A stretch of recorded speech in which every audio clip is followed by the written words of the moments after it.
Hi guys, welcome again. This time I want to show you a cool game that I played, and the thing that I want to show you is here just that Ephesos A is a very cool site that I usually play at this point in time. So here we jump into the high arena game. I got Ephesus, so that's always nice.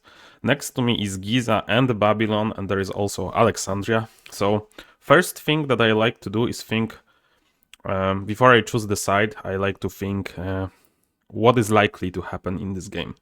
There are two questions usually. First is, can I push green? And yes, I can push green, just because I'm before Babylon.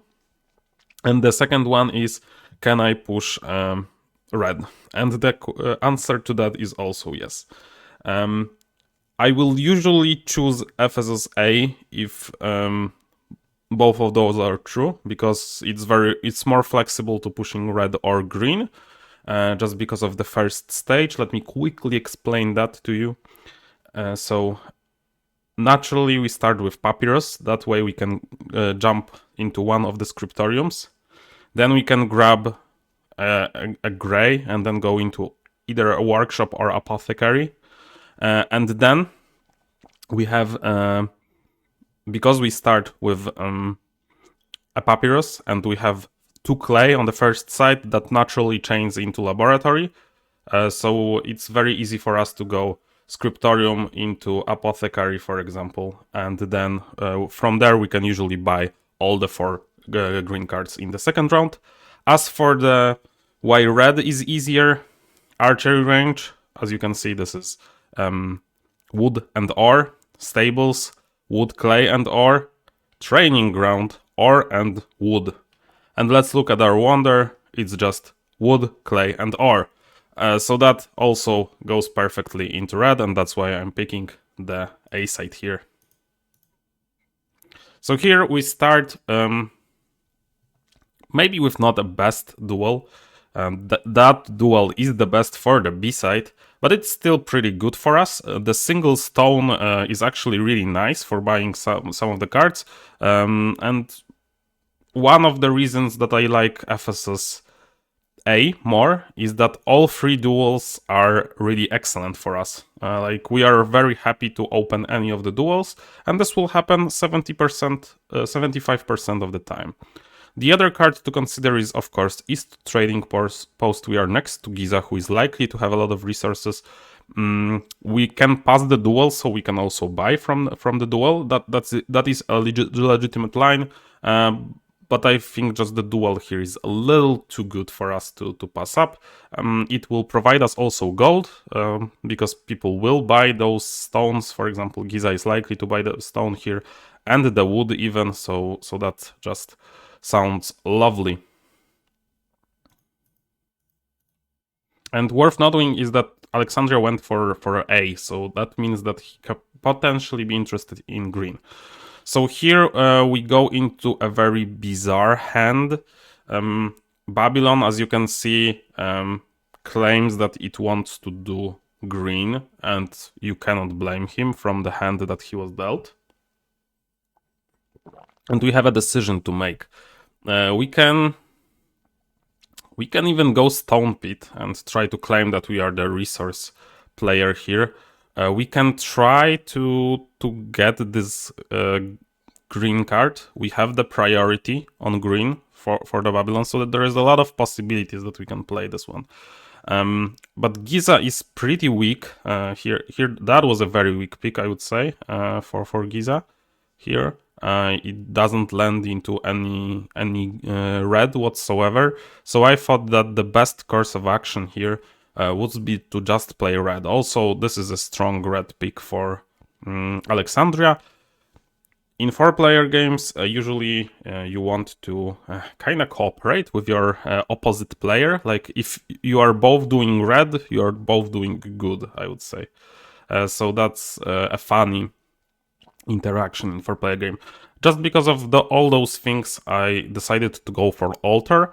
I keep in mind that I want to pick ore to have a chance of building this barracks, and we'll just go from there.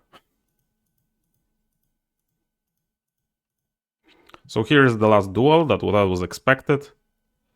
And here, continuing with my line, this dual pick, instead of apothecary pick, suggests that he wants to maybe just splash red and focus also a lot of red. That would be pretty dangerous for us. We are prepared for that. We are Ephesos, we are very flexible. We can still also splash, for example, tablets. But this means that, and with this pickup especially, this means that we have to get Stockade here. There is just no other line possible on this hand, unless we want to totally ignore red and go for West Trading Post. Or just go bonkers in green. That is also a possibility. But that we say that is pretty risky, because we will have, like, we have no support almost for this still. And this can backfire, because Babylon has priority in h3 for green, and it can really mess us up there. But he is still continuing with the grays. That's nice for him. Here I'm getting the Orvane. I told you before that I planned to have the Orvane ready. And again, it's also very important for the h2 red cards. So this is just a very natural plan. Unfortunately, the barracks is snatched. That was very possible. I was living with that in mind. Here, I really thought about this pick, and it's a very, very hard pick. Claypool makes sense, kinda, but not really, because we will still need to pay for it. Trading Post makes sense, but right now Giza is looking like it wants to live on few resources. And if Giza gets Caravanserai, this plan can work. So I think this can really backfire. So that left me with the Lumberyard, which has an added benefit of me getting the resources to play the red card that changes from Workshop. From Workshop you get into Archer range. I'm just gonna scroll down to it. So this card, it would be best for me to steal this one from the Babylon, because that kind of makes sure that he is not playing it. Of course, he can play others, because he has also excellent resources with those pickups, but that just sways it in the direction. And of course, second Lumber, I'm also preparing for Caravanserai, as always. Here I got some money, which was like super nice for me, and I decided to just go buffs here. Just stronger than theater. Like, gardens will be free for us no matter what, so buff is just better here. And he finished the whole set. I was kinda, when I was playing this game, it was just like here that I showed you guys. I was just kinda, it was just one of the games in a bunch, so I wasn't that focused. I should have maybe been more focused and seen that he has completing a set. But honestly, I think good resources and 2 out of 3 in the first round usually leads to better results. So I'm usually not that super scared about 3 sets. For example, he cannot build school right now. So that would be it. So take a second, think, what would you pick from this hand? This hand looks unattractive, I would say. But there is just one card that saves us, and it's a Brickyard. And here I would want to talk also a little bit about how to play against green. A lot of people, for example, will see this hand and think like, oh, I have to bury, for example. He will win. Or just, it's over. I cannot do anything. He'll just get too much green and stuff like that. If you are burying, bury smart. Like here, burying Laboratory doesn't change much. He'll just pick Dispensary. Or even Bazaar. Play Bazaar like on the way over, because he's picking 3 cards from this hand if he builds his first stage. But getting back to the game, I'm just picking Brickyard here.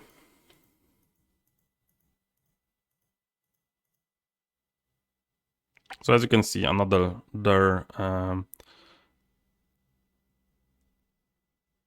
tablet. I freezed for a while, sorry.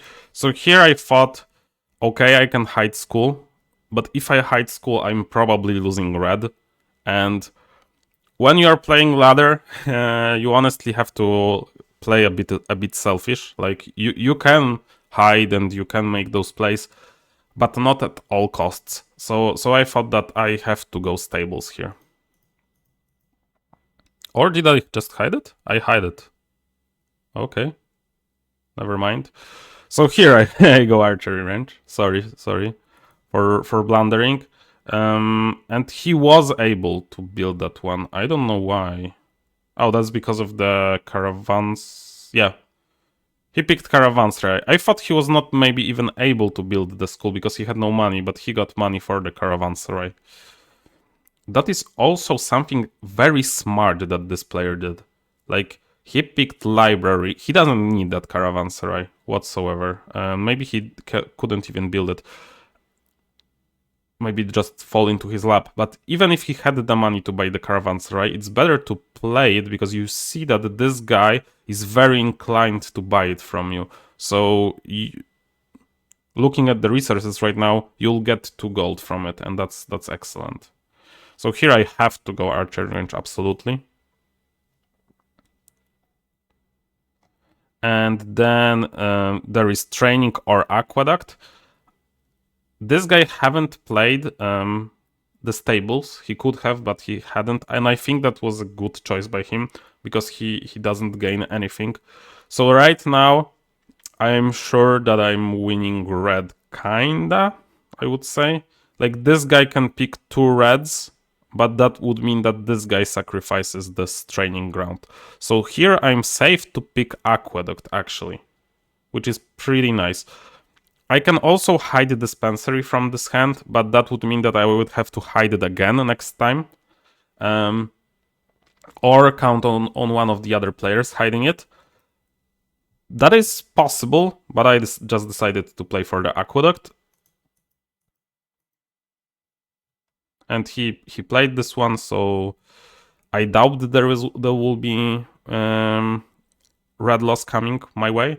So here I just hide the statue, just because I don't want him any points. But I think hiding Bazaar makes more sense, actually.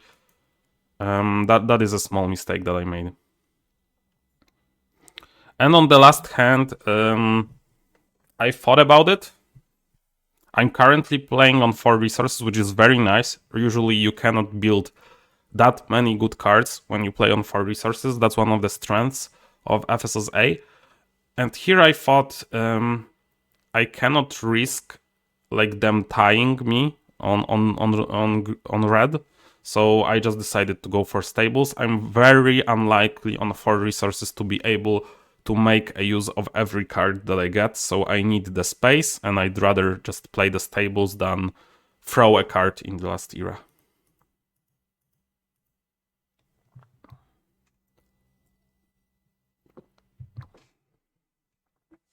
So going into the last era, this guy has 6 greens, and he can build his last stage.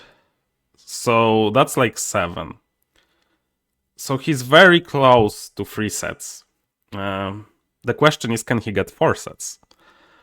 Here, this is an interesting hand. I thought that mainly I could be racing this guy for second, maybe. Here, I'm currently winning against this guy just because I had 4 resources, I had good points on blue cards. I'm winning every red fight and pretty cheaply. And I'm not paying much to my neighbors. I think I have not paid yet. Is that correct? I think that's correct. I just paid for the brickyard and I just paid for the timber yard and I got some money coming my way. So that's all good. So here I'm just going for the Workers Guild. That's 6 points for me. That just looks the best. There is Craftsman on the return, there is Arena on the return, and there is Haven. So there are good picks coming my way. That's really nice. And I'm also in the best possible position. I'm sitting next to the green guy. So like he's to my left. So he's passing me the cards and filtering out the green. So the good stuff is left still for me. So here there is possibility of builders, which will be 9, and palace, which would be 8. It's very close, and here I just decided to think. So, as you can see, Jauma here doesn't have access to cloth. And that means that he cannot build palace. So if I play the builders, it's very likely that the palace will end up in Alexandria hands. Maybe Alexandria builds it, but it's also very likely that Alexandria will pay money to Dongoro here. That's kind of the same with me here picking up the palace, but I just thought that it's better for me to get the palace, let Alexandria build it, and then gardens will fall here, I guess. That leaves me with nothing, but I can build just the stage on the last one. Honestly, I think it's close. I think I made maybe a small mistake here. Like I'm so far ahead of Alexandria that I think I should have played builders, but I decided to go palace here.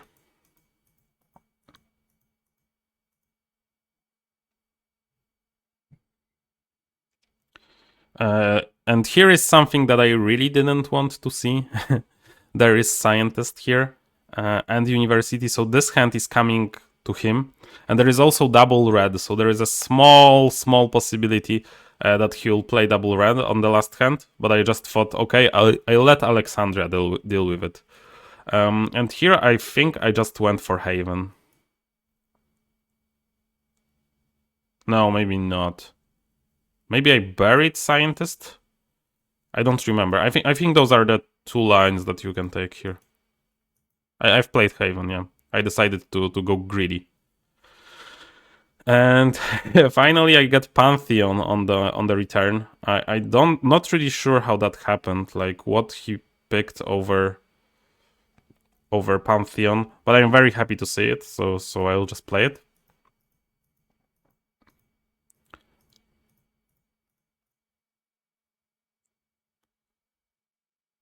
Here I'm forced to take Arena because that's the only card that's giving me any points, and I'm not scared about the red win.